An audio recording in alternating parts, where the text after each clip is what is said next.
Let's take a step back, not just in time, but in perspective.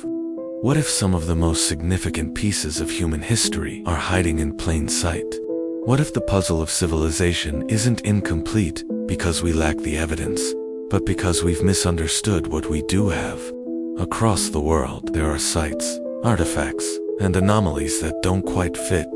They aren't secrets. They've been studied, cataloged, photographed, dozens, if not hundreds of times. But they raise questions that mainstream timelines still struggle to answer. This isn't about wild theories. It's about looking clearly at what we've already found and realizing it might say far more than we thought it did. This is Göbekli Tepe, in modern-day Turkey. Dated to around 9600 BCE, it predates the invention of the wheel, writing, and metal tools. Some of its standing stones weigh several tons, and according to excavation layers and fill patterns, this site appears to have been deliberately buried after centuries of use. It was built by societies we once believed were nomadic hunter-gatherers, people who, according to traditional timelines, shouldn't have been able or motivated to build something so monumental, and yet they did. Now, at Karahan Tepe, with its subterranean chambers and sculpted pillars, Navali Kori, with architectural planning and symbolic art, Banklu Tarla, another pre-agricultural site featuring megalithic construction.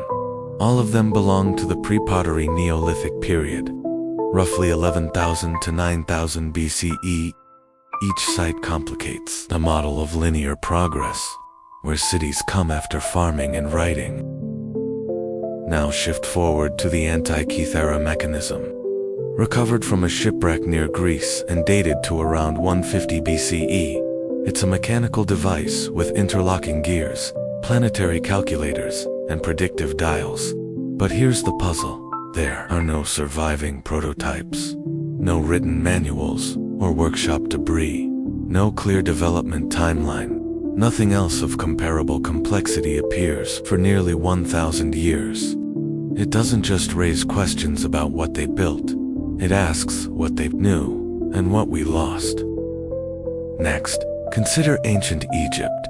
Granite drill holes show concentric striations that have led engineers to wonder whether simple copper tools could really account for such precision. Mainstream archaeology offers plausible methods, abrasive techniques, manpower, ingenuity, but some physical traces remain difficult to replicate convincingly even today. It doesn't prove lost technology, but it opens the door to a more complicated story.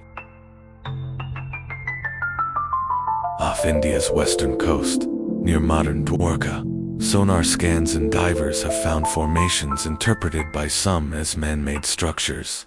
Some date estimates suggest they might be over 9,000 years old. Similarly, the underwater Yonaguni Formation near Japan stirs debate. Is it a submerged ruin or a quirk of geology? We don't claim certainty here. But if we apply the same curiosity to these underwater structures as we do on land, it might yield new insights. And then there are the stories, flood myths, lost lands, cultural memories. They echo across the world. Maybe they hint at real events, the trauma of rising seas after the last ice age. Maybe they carry the fragments of civilizations we no longer see. Mainstream history jumps from small villages to city-states in less than 2 millennia. But where are the failed experiments? The half-built cities? The long-forgotten transitions? If civilization evolves gradually, shouldn't we find more of the mess? This isn't a call for wild theories. It's a call for honest curiosity. Because these anomalies, from precision gears to prehistoric pillars, aren't just fringe stories. They're real physical puzzles, right in front of us. And if we're willing to look closely, they might tell a different story. Not just about what we've discovered, but about what we've forgotten.